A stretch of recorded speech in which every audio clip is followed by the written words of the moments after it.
We had Dr. Washam on a previous episode to talk about her experience and expertise as an internal medicine clinical pharmacist who is passionate about functional medicine. But this passion really stemmed from her own challenges with autoimmunity. We're going to dive into that today. This is the story of overcoming Hashimoto's with Dr. Kirsty Washam. Dr. Washam, good to see you again. Hi. So, last time we talked about being a holistic pharmacist. We talked about how you got started in it, what that means.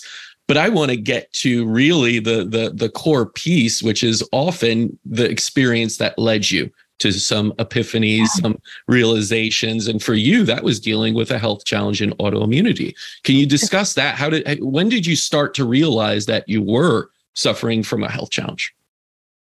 Looking back, knowing what I know now, I can see little hints of what was to come starting probably in my early 20s. It wasn't until my mid 20s, really, when things kind of fell off, the wheels started flying off. So during my last year of pharmacy school is when I started having just a ton of symptoms that I couldn't explain. I went to my doctor and he told me I was just stressed and started me on a ton of medications, which I gladly took because I was getting ready to be a pharmacist and that's just what we did. But then those medications weren't making me better. So eventually, I know my labs were all normal.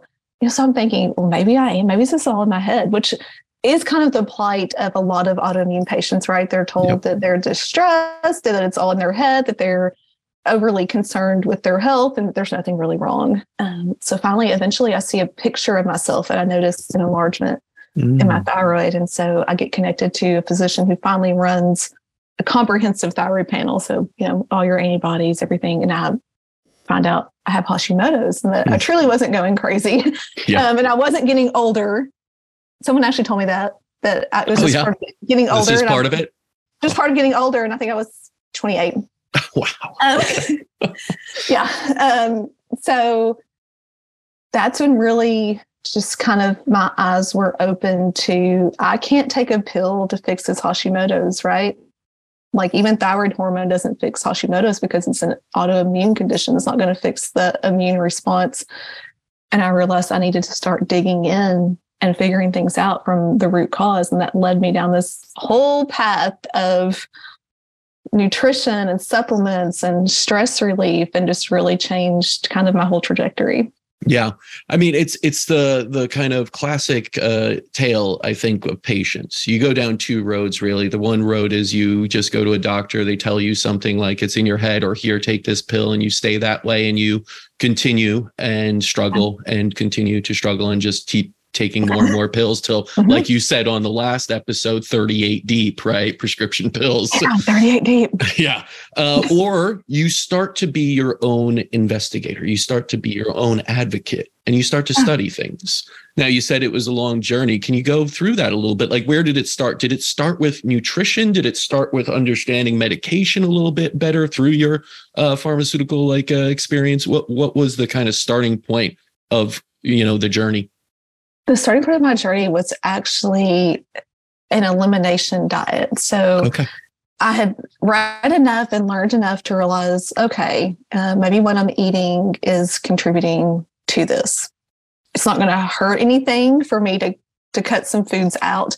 And let me just say, I was not eating a standard American diet at this point. I was eating what I thought was a healthy diet. Okay. Yep. But so I cut out gluten and dairy and soy and alcohol, sugar, I think all grains, legumes, my thyroid antibodies, which were never super elevated. I don't remember the exact number, but let's say less than 100. My antibodies decreased by 50% in a month after cutting out those foods, to the point that if I have labs drawn today, I wouldn't technically have Hashimoto's. So you're a big advocate then, because that was part of food as medicine, right? If someone had told me that was possible, I would have called them probably a liar at that point in my career. I mean, I would have, because I've been like, there's no way that you did this without a medication. And that was... But I didn't, but I did. That was a huge change for you, I guess, and a huge improvement Were there other things as well? Were you like looking at supplementation, mindset, other lifestyle changes? Yes. So supplementation kind of followed after that, realizing that. So at that point in time, I was still taking birth control, I believe, at that point. And so I realized, like, oh, there's this whole really well-studied issue with drug-induced nutrient depletions. Like, there's tons of evidence around this. So let me start there. Let me start taking some methylated B vitamins. Let me start taking some magnesium, see how this goes. I'm like, okay, well, this is going better.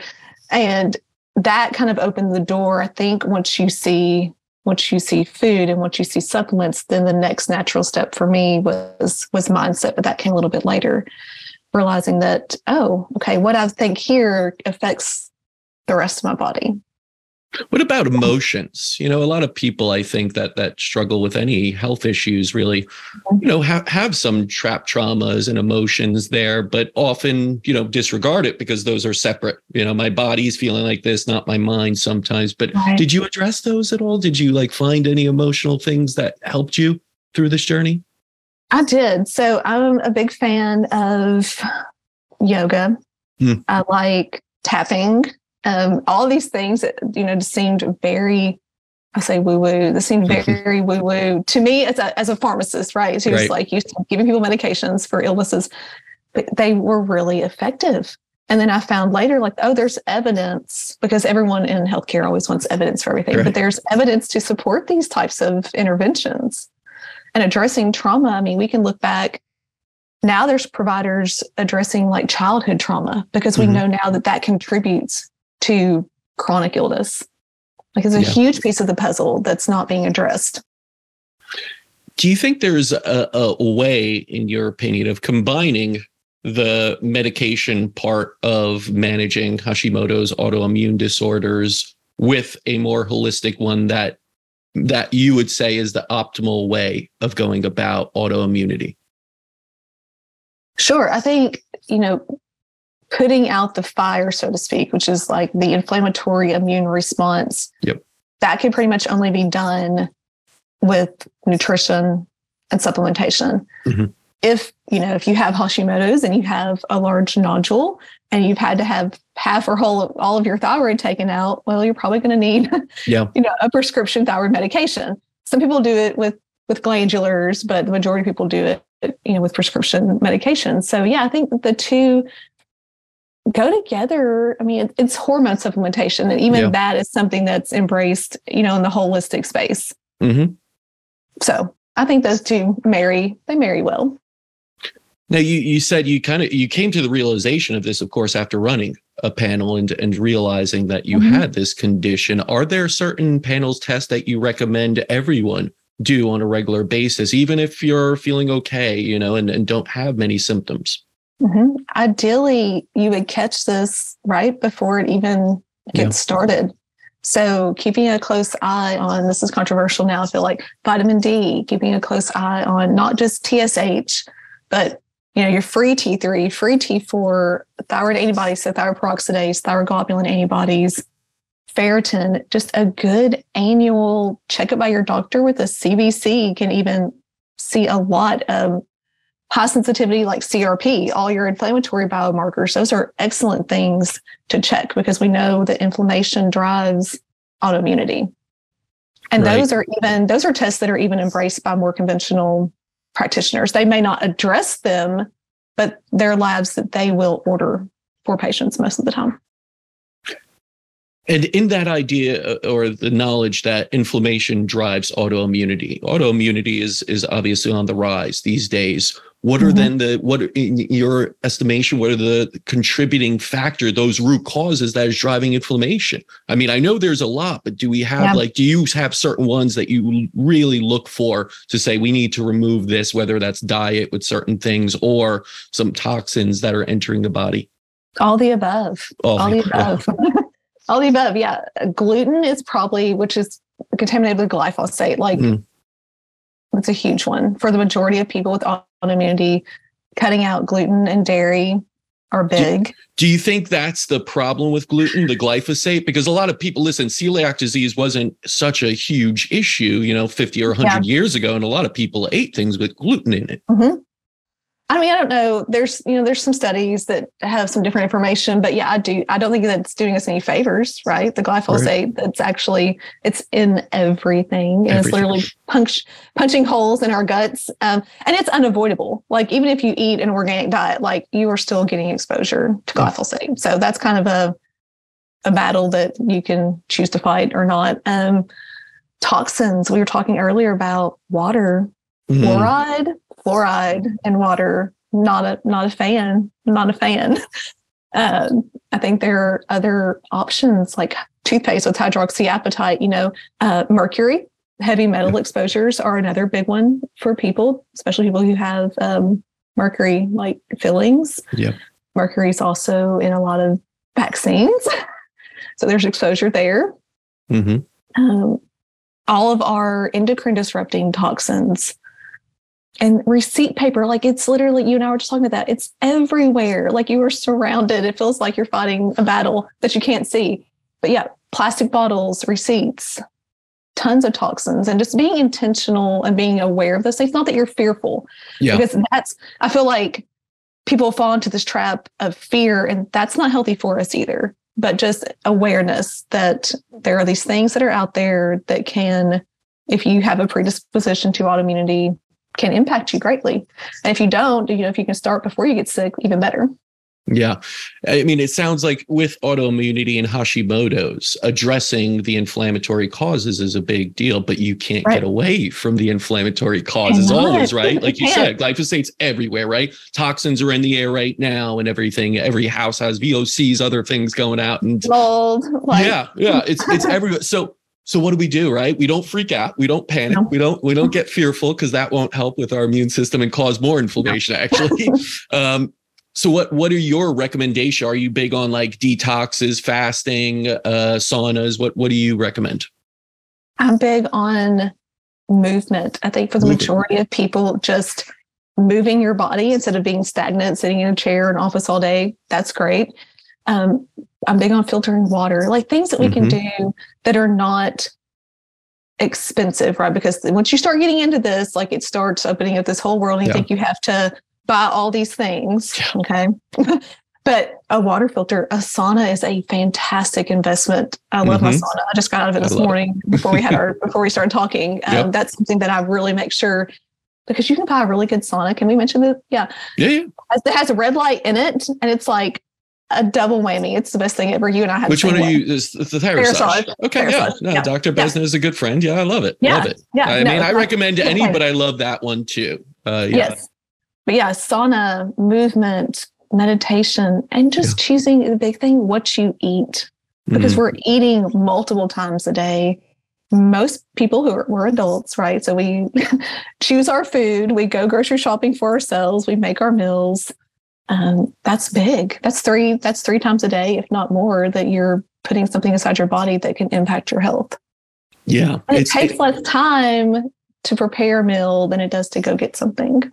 Like, I don't buy that excuse. No. It's a conscious effort, and it's priority to me, right? Like, I talk to my friends a lot about these things, and they're just like, well, that seems like a lot. Right. I'm like, well, you know, your Sundays are spent all day watching football. So it's like, you could take an hour out of that to prep a meal, let's say, for the week and do that instead of eating something pre-prepared with lots of processed junk in it and lots of toxins and everything else. So do you feel that part of the issue is, and I was actually going to like do a big post on this, is like, we don't care about our health. It's not a priority to us. It's almost like, yeah, I know I'll get sick and I'll just deal with it. Instead of being like, I want to put in the time and effort to be the healthiest and happiest I can be. It just seems, even when you educate people, sometimes they're like, it seems like a lot. I'm okay with being sick until they are. And then they're like, whoa, this is really bad. I don't like being sick. Yeah. Well, we've been taught that we can outsource our health to other people, that we're not in control of it. I think it's the message that we're getting. We've been getting that message very strongly for the last 2 years, right? Yes. That there are things that we can purchase or things that we can go get that will make us better, when really it needs to be something that starts within us. Yeah. And you're right. I mean, making time, like, you cannot do everything. Like, that's a lie, right? You can't do it all. Mhm. So we all have a limited amount of time. So you just have to be intentional about what you want to spend your life on and what does that look like. Don't you find it wild that over the last 2+ years, not a single thing was mentioned on improving our health? Like not a single, like I didn't see a single, like, commercial out there that was like, hey guys, like, let's exercise a little bit. Let's eat a little cleaner now. It was only like, take the damn jab and shut up. And that's all, and sit home and wear that damn mask. And it was just like beat into you. And I was like, just one commercial I'd love to see of like, let's do something healthy. Yeah. It doesn't exist. And so I think that's really where people get lost, is that they think that the things that they can buy because, well, I think like fast food or, bottled water, or whatever. Well, because I can buy that, it must be safe for me. But is that so? Obviously not. You posted something recently. Yeah, obviously not. You posted something recently that we were chatting about with like the labeling now on the front of ridiculous. We do not need more food labeling. We need more foods with less labels. Like that's what we need. Yeah, and less ingredients, and just moving it like 3 inches from the side to the front does nothing to educate people even about what's in it. That's my big beef, is like, you want to empower consumers, let them know what the hell is blue number 2. Like you see that, you're like, it must be good because it's FDA approved, and they would stop it. But it's like, that's linked to a whole plethora of health issues. Right. So why are we allowed, like, the food label doesn't matter in a sense if we don't know what it really is or what it does. We don't know.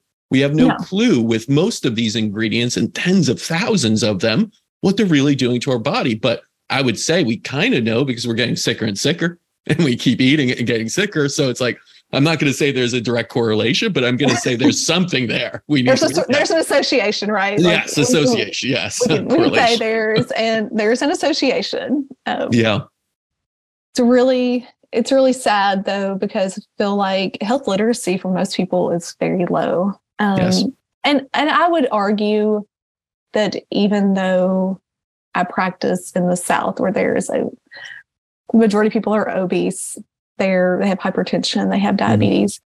I would say that people are genuinely trying, I think, to the best of their ability to do what they think is right, to do what their physicians are telling them they need to do. But that's eating, low fat, fat-free dressing that's laden with sugar. That's getting Subway. They think they're doing better by getting a Subway sandwich instead of the McDonald's Big Mac. Yeah. Like, that's how confused we are about our health. And then what really kind of pisses me off is you get on social media and there's all these people arguing about carnivore, keto, paleo, vegan. And these people are getting so many mixed messages. Like, if you're at the point where you're like splitting hairs about like what type of steak is best, like, I don't think you need to be in this discussion. Like the majority of people are literally just trying to figure out that eating a steak is better for them than eating, I don't know, potato chips. Right. That's seriously where they're at. Yeah. Like, they're just at the point where they're just trying to figure out, like, oh, if I drink tap water, like we were talking about, if I drink tap water, that's better for me than drinking my diet soda. Yeah. You're absolutely right. So much of what I see on social media are these like almost advanced motions of things and kind of, things we don't really need to address. The fundamentals need to be addressed. We need to start small and make little wins of replacing a soda with some good, clean, filtered water. We need to replace all the processed box foods with just something natural that doesn't have an ingredient. It is the ingredient, and start to cook even just a little bit. It doesn't have to be a fabulous meal. It doesn't have to be with the highest quality ghee and this and that and everything. Like, I like to go there, but I took a journey myself to get there in a sense. And if you ask someone to do all of that at once, that's overwhelming and they won't do it. Not going to get done. Right. No. And so and they're going to stay sick because the message is that if you're not doing all these things, you're doing them wrong. So why even try? Yeah. Yeah. And that's not the thing. You can't be, placing that type of almost failure on people who are trying.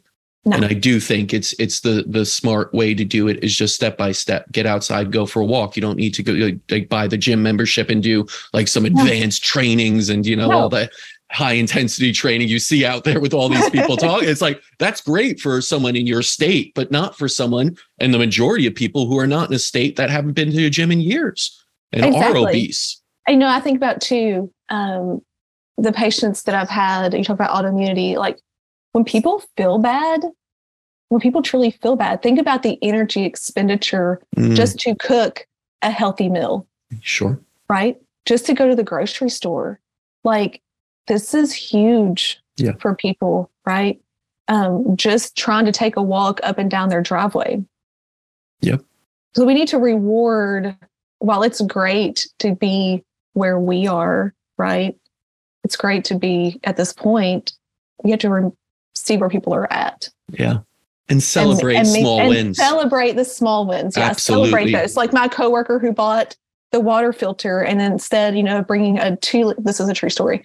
Instead of bringing a 2-liter of Diet Coke to work with her a day, she started bringing like a big container of bottled water that she filtered at home. That's a big win. That's a huge win. That's a huge win. Yeah. Yeah. So just small little things for people. And it really is impactful. We think, we're talking about this, that it seems almost like we're paranoid, right? Like we were talking about the ice. Like if I go to a restaurant, I'm getting filtered water and no, you're not putting ice in it because the ice is going to contaminate. I don't like ice anyways, but the ice is going to contaminate my water. Yeah. But most people are not there. Most people would think like, oh my gosh, look at these weirdos. Like that's so crazy. But eventually you reach the point of awareness. Yes. And I think it's a journey. It's a process. I didn't get here overnight. Like I got sick. Let me think about this. I didn't know, I got sick in 2014 is kind of when it started. So, this has been 8 years, right? An 8-year journey. And I'm still every single day learning something new and changing my mind about stuff. And that's the other thing too, I think that in this space we have to be aware of is that it's okay to change your mind about things. Oh, it's part of life. But the basics are the same. The basics stay the same, but we're just constantly kind of finessing as we go. Yeah. And it is a long journey, right? And I think a lot of times lifelong. Medicine wants to give you quick fixes a lot. I know that, and people are seeking that, but they don't realize this has taken years to, start the problem almost even. And where you are right now could take some time, but that journey is going to impact you in a positive for the rest of your life if you take the steps to address it. Yes. Right? It likely started, from childhood, like things kind of accumulate as we go along. Yeah. But think about what a beautiful thing that would be for you to for someone to change their life and in turn their family's future, like for their kids to not grow up with health problems because the parents took responsibility and took ownership. Like that's where we have to think is about future generations. Like if we're fighting for our health now, that's better for them. Yep. Fighting for our health and for our own autonomy. It really is. And it's a battle worth fighting for, right? Because it is about the future and everything. Now, bringing it back to Hashimoto's, what would be your advice for someone if they are suffering right now from Hashimoto's and don't know what that first step should be? Because, it's overwhelming to hear, oh my God, all these changes and everything. What would be your advice? Stop eating junk.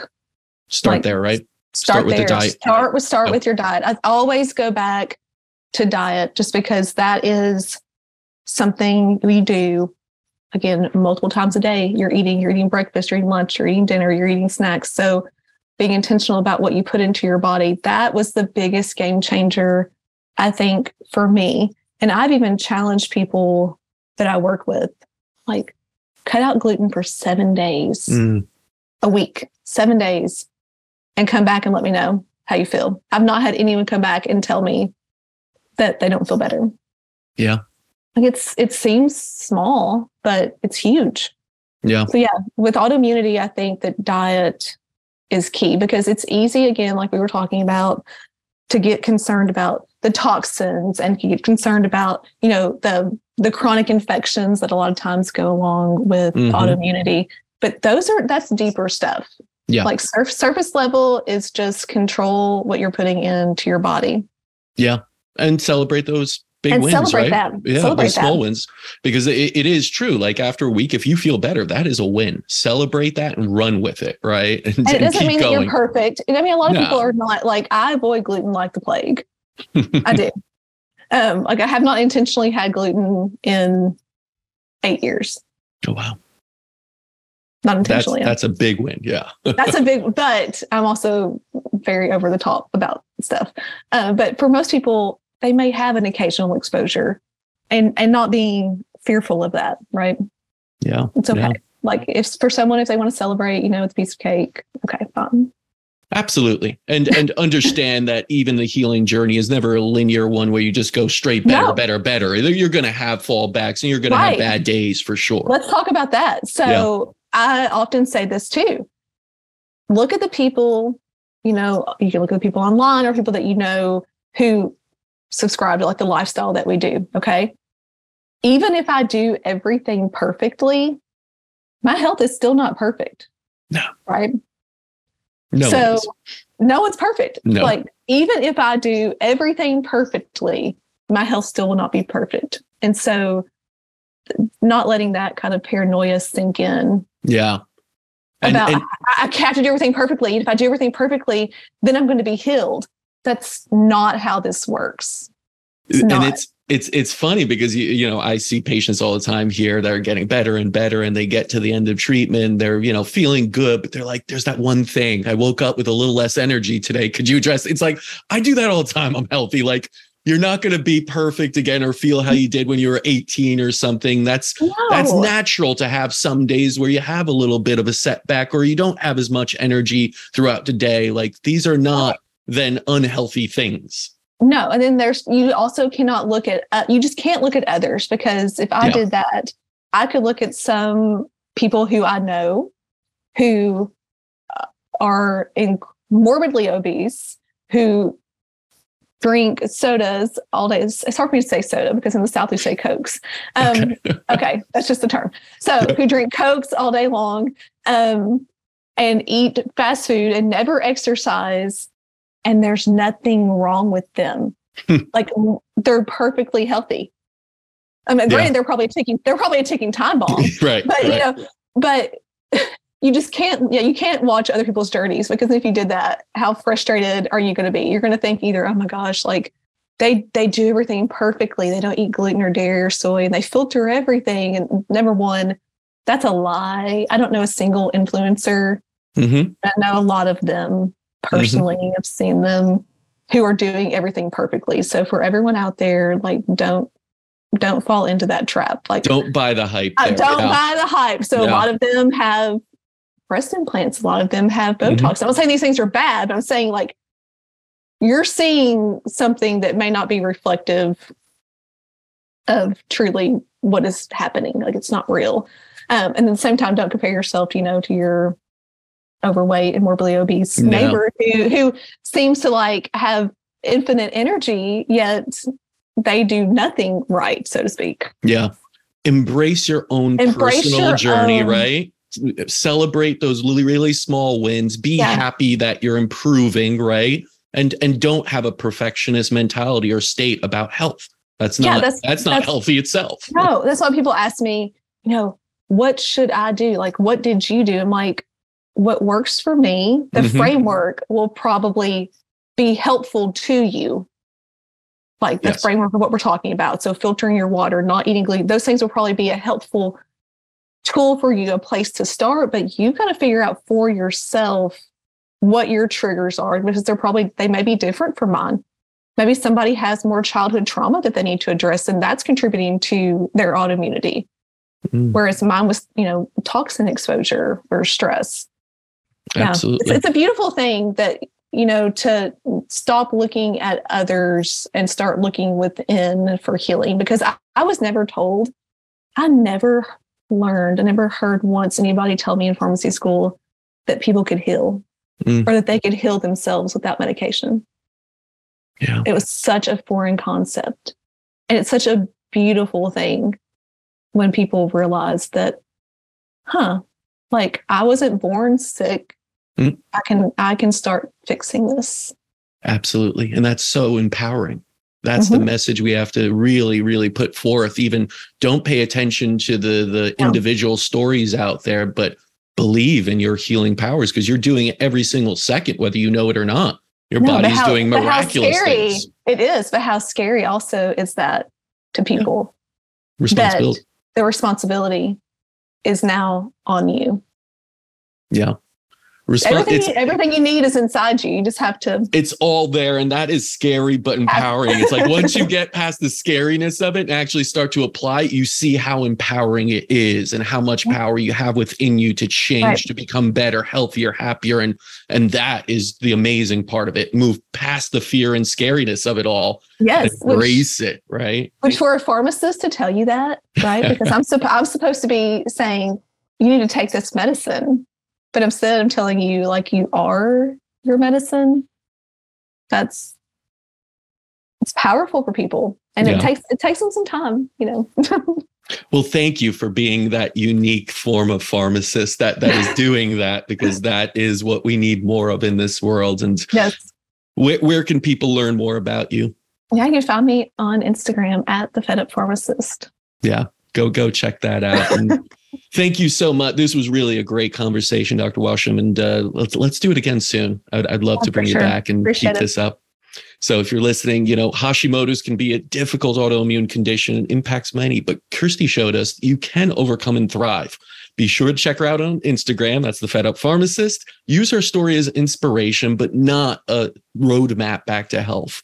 And when you're dealing with any medical challenge, understand you can regain health. Empower yourself with the stories of Kirsty and her advice. Until next time, continue writing your own healing story.